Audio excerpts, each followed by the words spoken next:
దిశ మార్చేందుకు ఈ ఎన్నికల సమయంలో ప్రజల్ని చైతన్యవంతులు చేయడానికి వచ్చాను. మంచి మధ్యాహ్నం 1 గంటకు పలమనేరులో ప్రారంభించాను. 3:30 గంటలకి నగర్లో మీటింగ్ పెట్టాం. ఈ 2 మీటింగ్లు చూసిన తర్వాత మదనపల్లికి వచ్చాను. తమ్ముళ్ళు, మదనపల్లికి చాలా సార్లు వచ్చాను కానీ ఇంత పెద్ద స్పందన నా జీవితంలో ఎప్పుడూ చూడలేదు.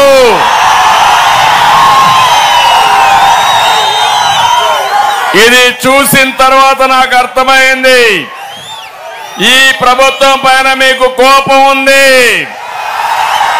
కసి ఉంది, అది కక్షగా మారుతా ఉంది. ఎప్పుడు ఎన్నికలు పెట్టినా చిత్తుగా ఓడించడానికి మీరు సిద్ధమయ్యారు. ఒక్క ఛాన్స్ అన్నాడు, జ్ఞాపకం ఉందా? 2019లో ముద్దులు పెట్టాడు, జ్ఞాపకం ఉందా? తల నిమిరాడు, జ్ఞాపకం ఉందా? చెక్కళ్ళన్నీ కూడా చేతి పెట్టి సవర తీశాడు, జ్ఞాపకం ఉందా? తమ్ముళ్ళు, అయినాక ముఖ్యమంత్రిగా ఏం చేశాడు? బాధుడే బాధుడు. అవునా కాదా?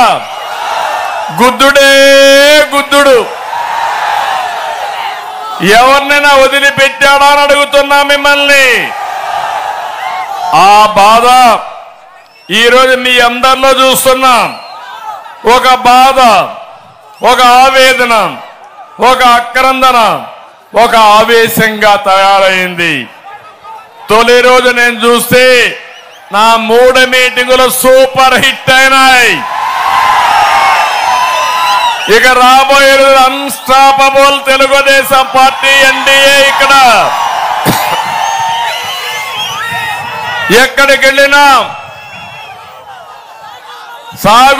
సాగునీరు లేని రైతు ఎదనిపిస్తా ఉంది. ఉద్యోగం లేని మా యువత కనపడుస్తున్నారు. నాకు నమ్మించి తడిగుడ్డతో గొంతు కోసే ప్రభుత్వం ఏదో, మీ భవిష్యత్తు కోసం పనిచేసే ప్రభుత్వం ఏదో ఆలోచించుకోవాలని మిమ్మల్ని అందరినీ కోరుతున్నా. మాతో కలిసి అడుగేయండి, ఆశీర్వదించండి, రాష్ట్రాన్ని మార్చుదాం, మంచి చేద్దామని చెప్పి కూడా నేను మీకు తెలియజేస్తున్నా. ఇది రాష్ట్రానికి చాలా కీలక సమయం. 5 సంవత్సరాల నరకానికి, సంక్షోభానికి, సమస్యలకు చెక్ పెట్టే కార్యక్రమం ఇది. ఒకే విషయం మీ మనసులో ఉండాలి, ప్రజాస్వామ్యంలో అంతిమ న్యాయ నిర్ణేతలు ప్రజలే. ఓటర్ మహాశయులుగా విజ్ఞప్తి చేస్తున్నా, ఇక్కడుండే ఎవరైనా 5 ఏళ్లలో బాగుపడ్డారా అని మిమ్మల్ని అడుగుతున్నా. మీ జీవితాలు మెరుగైనాయా అని మిమ్మల్ని అడుగుతున్నా. మా ముస్లిం సోదరులను అడుగుతున్నా, మీ జీవితాలు బాగుపడ్డాయా అని మిమ్మల్ని అడుగుతున్నా. ఎవరి జీవితాలు కూడా బాగుపడలేదు. అందుకే సమయం లేదు మిత్రమా, 47 రోజులే, 7 వారాలే. ప్రతి ఒక్కరు కూడా మీరు ఆలోచించుకోవాలి. ప్రతిరోజు ఈ ప్రభుత్వానికి కౌంట్ డౌన్. గడిచే ప్రతిరోజు రాబోయే మంచి ప్రభుత్వానికి మిమ్మల్ని దగ్గర చేరుస్తుంది. 13వ తారీఖున మీరు ఓటింగ్ పోయినప్పుడు ప్రతి ఒక్కరూ మీ మనస్సాక్షిగా ఆలోచించుకోవాలి. ఆ చైతన్యం చేయడానికే నేను ఇక్కడికి వచ్చాను. నేను అడుగుతున్నా మిమ్మల్ని అందరినీ. ముఖ్యమంత్రి అంటున్నాడు బటన్ నొక్కానని. ఒట్టి బటన్ నొక్కుతున్నాడు అప్పుడప్పుడు. నేను అడుగుతున్నా, బటన్ నొక్కింది ఎంత, నువ్వు బొక్కింది ఎంత, నీ వాటా ఎంత చెప్పమని సవాలు విసురుతున్నా. 47 రోజులు మీ కుటుంబం ఆలోచించండి. మీ దశ దిశ మార్చబోతుంది ఎన్నిక. మళ్ళీ మంచి రోజులు కావాలా, మళ్ళీ రావణాసుడి పాలన కావాలన్నా ఆలోచించుకునే సమయం వచ్చిందని చెప్పి కూడా మీకు తెలియజేస్తున్నా. నేను ఒక్క విషయం అడుగుతున్నా, ఒకప్పుడు కరెంట్ బిల్లు ఎంత ఉండే తమ్ముడు అని మిమ్మల్ని అడుగుతున్నా. ఎంత ఉండేది? 200 రూపాయలు వచ్చే బిల్లు ఈరోజు ఎంత? 800-1000 రూపాయలు అయిందా లేదా అని మిమ్మల్ని అడుగుతున్నా. పోలింగ్ రోజున బూత్ పోయే మునుపు ఆలోచించుకోవాలి.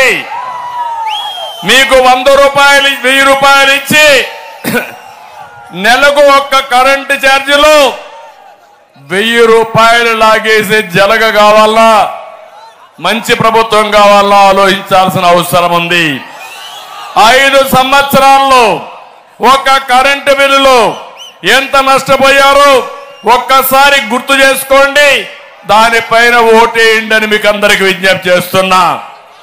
పెరిగిన ఆర్టీసీ రేట్లు గుర్తు రావాలి, చెత్త మీద పన్నేసిన విషయం గుర్తు రావాలి, ఇంటి పన్నులు గుర్తు రావాలి, పెరిగిన పెట్రోల్ డీజిల్ ధరలు గుర్తుకు రావాలి, పెరిగిన రిజిస్ట్రేషన్ అంతా కూడా మీరు ఒక్కసారి నెమరేసుకోవాలి.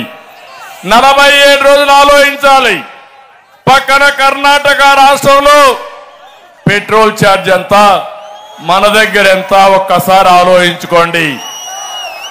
ఇదే కాదు, నిత్యావసర వస్తువుల ధరలు, బియ్యం ధర పెరిగిందా లేదా, పప్పులు పెరిగాయా లేదా, వంట నూనె పెరిగిందా లేదా, ఆడబిడ్డలు కోరుతున్నా పెరిగిన ధరలు ఒకసారి ప్రభుత్వం యొక్క బాధుడిని ఆలోచించుకొని ఈ బాధుడికి ఎవరు కారణమో మీరు ఆలోచించుకోవాలి. ఇక్కడ యువత చూస్తున్నా, నేను ఆవేశంగా ఉన్నారు మా తమ్ముళ్ళు. మీకు ఉద్యోగాలు వచ్చాయా?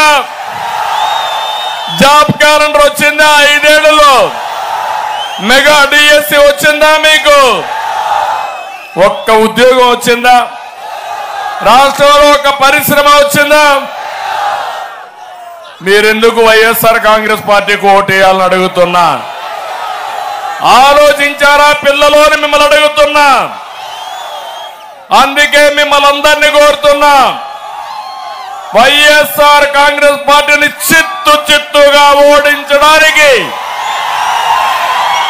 యువత నడుం బిగించాలి, రోడ్డు మీదికి రావాలి, యువ శక్తి ఏంటో నిరూపించాలి.